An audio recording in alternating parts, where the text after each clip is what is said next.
You remember that moment, lined up in the schoolyard, your heart's pounding, and you're scanning all the faces around you. You look towards the captains in anticipation. You're waiting to hear your name be called. It's a simple game in the playground, but in that moment, it's so much more. It's about being seen, being wanted, and feeling like you belong. As a kid, you weren't just hoping to play the game. You were hoping for validation, for proof that you mattered. But at some point, most of us have felt the sting of not being picked, watching others get chosen, perhaps because they're just better at the game.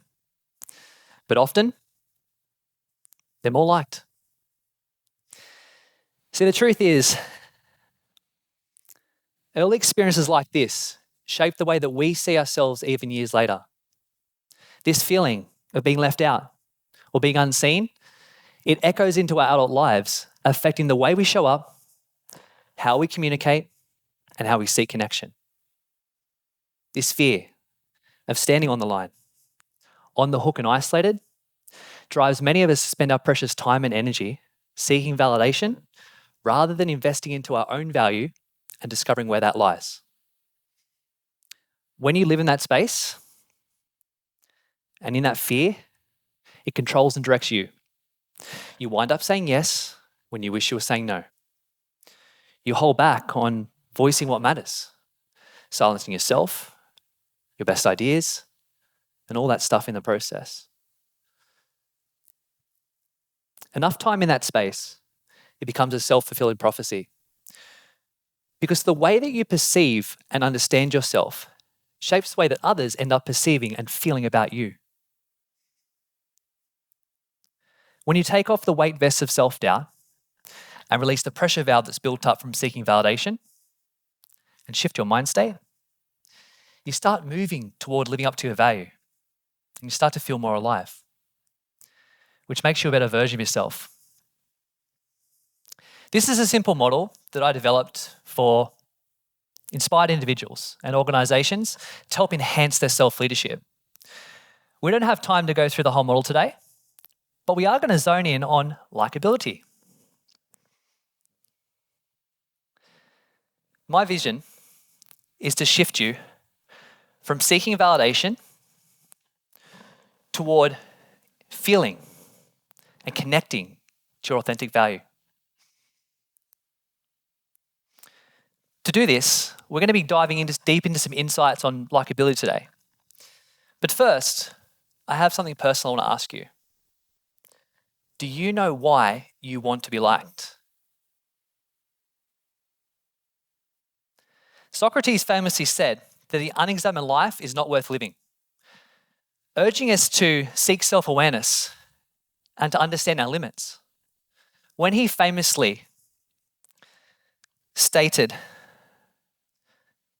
"Know thyself," he emphasized the importance of self-understanding.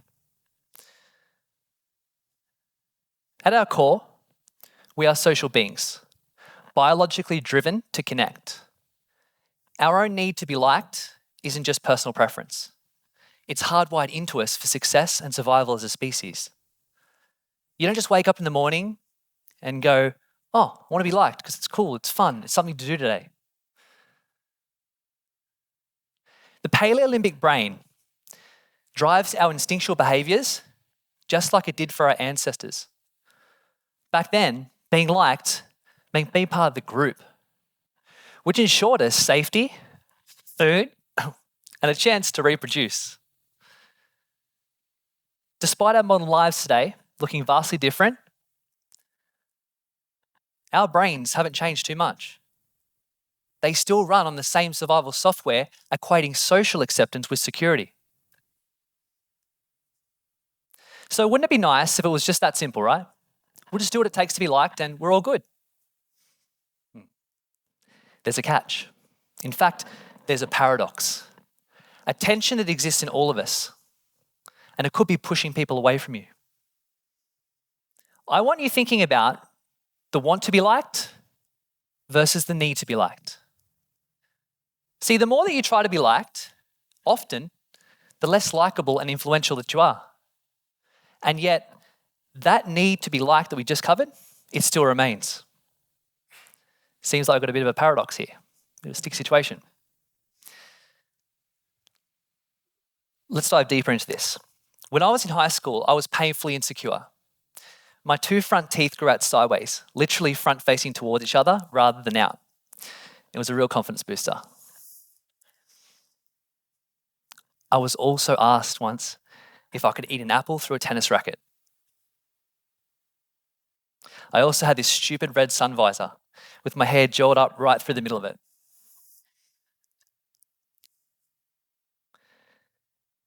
And I had all these out of character behaviours that I'd used to elicit. And there's a long list of them, unfortunately. To try and be seen and receive the feedback that I mattered. The teacher, the class would be sitting there quietly, the teacher would be writing on the board, and for a buzz, I'd pull out a piece of fruit and throw it into the fans. The bigger the fruit, the better. Because the bigger the buzz it created.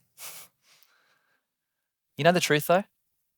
These behaviours, and there was a long list of them, weren't who I wanted to be. And I've lived most of my life like that. I deeply struggled with feeling misunderstood.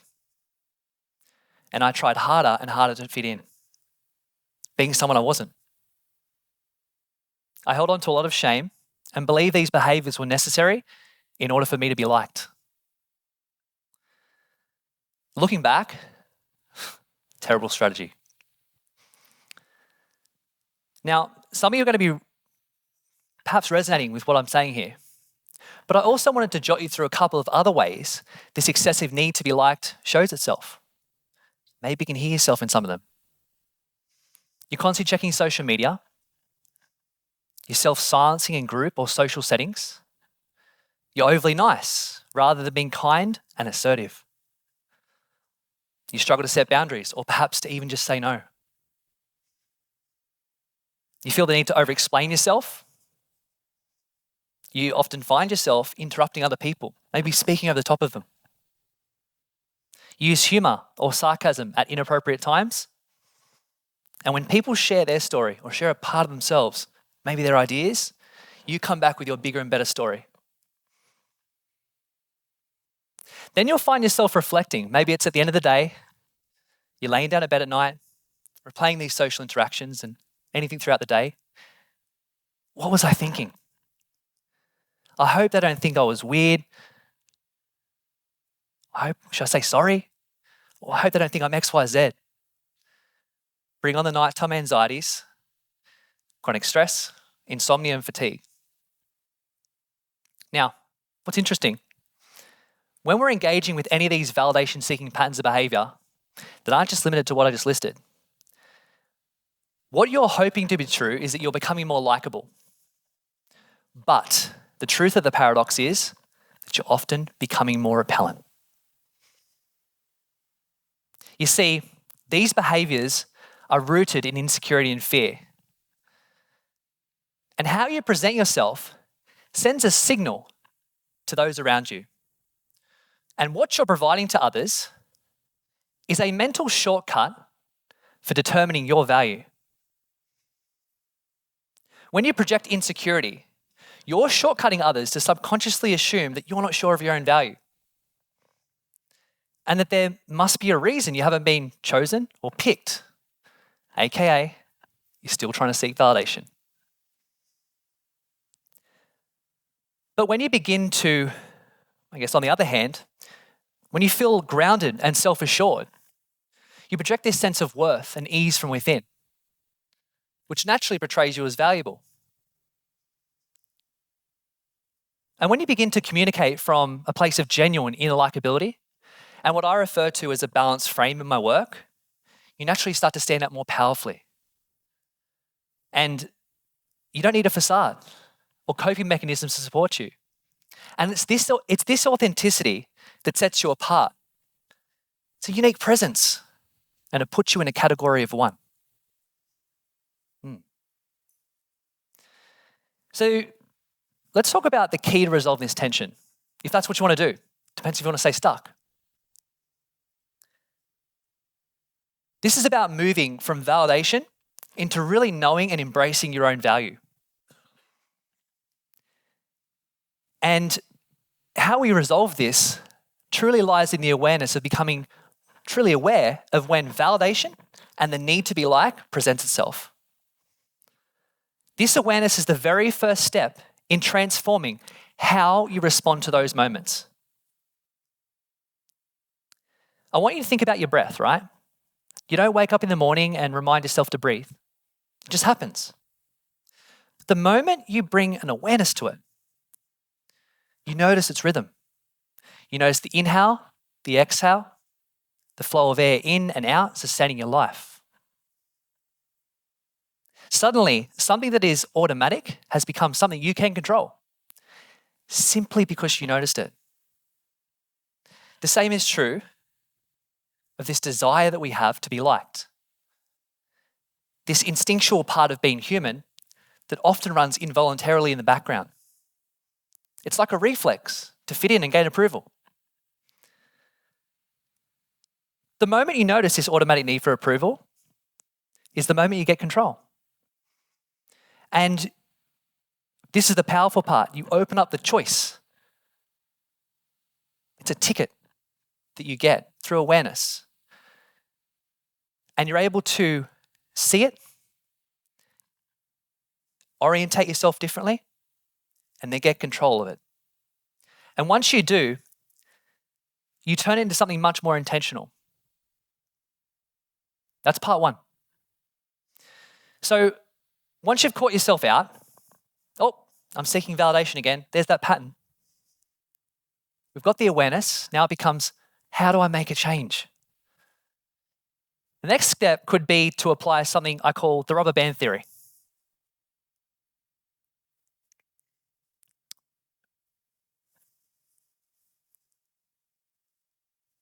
Here's this band, and this band represents your capacity to do hard things.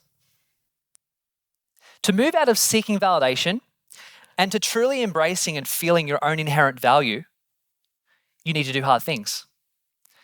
And these hard things are going to feel like a stretch of your existing capacity. You have to get comfortable setting boundaries. You have to get comfortable saying no.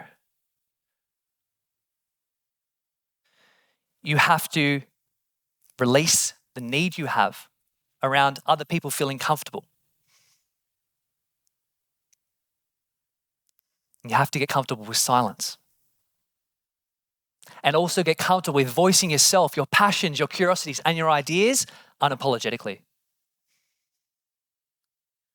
See, doing hard things, it stretches us, right? And it puts you under tension, which is why so many of us avoid it. But here's the thing. When you do, you grow. And that's a good thing. Each time you apply this gentle tension, what you're doing is you're stretching and you're training yourself and your capacity to do these hard things. And these hard things that we do, more often than not, they have some emotional charge to them. So in that instance, I've got a really powerful strategy called low risk exchanges. And I want you to really think about this and remember it. Low risk exchanges are a fantastic opportunity for you to train and practice this stretch in an environment where you have a bit more control. Let's look at a common one that we all know too well, right? You've just been invited to someone's house. Welcome. Is there anything I can get you? Would you like a drink or anything? You say, oh, I'll just have what you're having, which is a water. You want a coffee? And you can see the home barista set up just over their shoulder. Have you ever stopped to consider why you want to be easy in a situation like this? It's because you want to be liked. But here's what's interesting. If you took that option, if you exercised yourself, That's what differentiates you. And it denotes your value.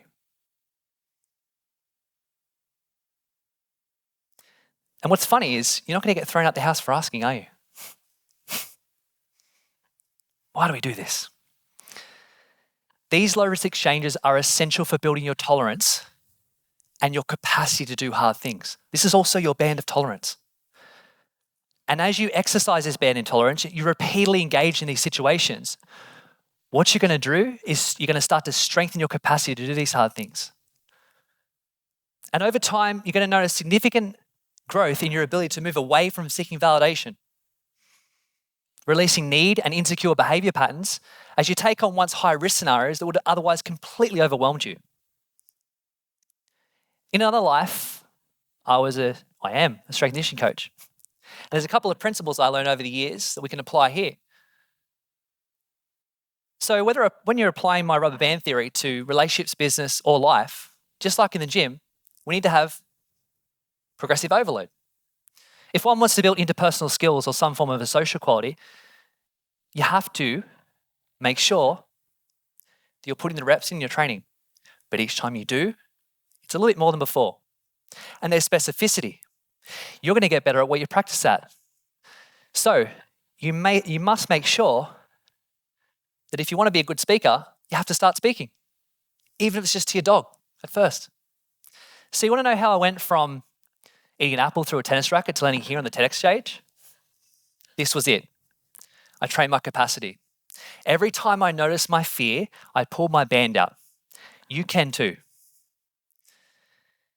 Me personally, I focused on building specific skills I needed through my own self-awareness and the impact I wanted to make in the world.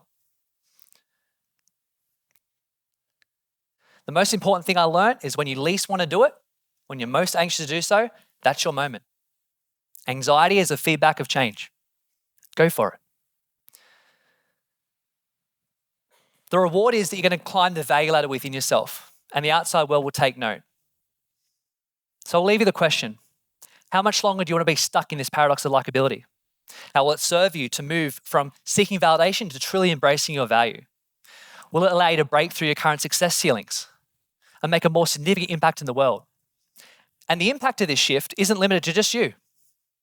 The ceiling's much higher, the walls are much wider. This could be a whole societal shift, a movement led by your example. I'm a proud dad with a 12-month-old son, and I love him more than anything in this world. Stretching my own rubber band becomes really easy when I think about the example I want to set for him. Thank you.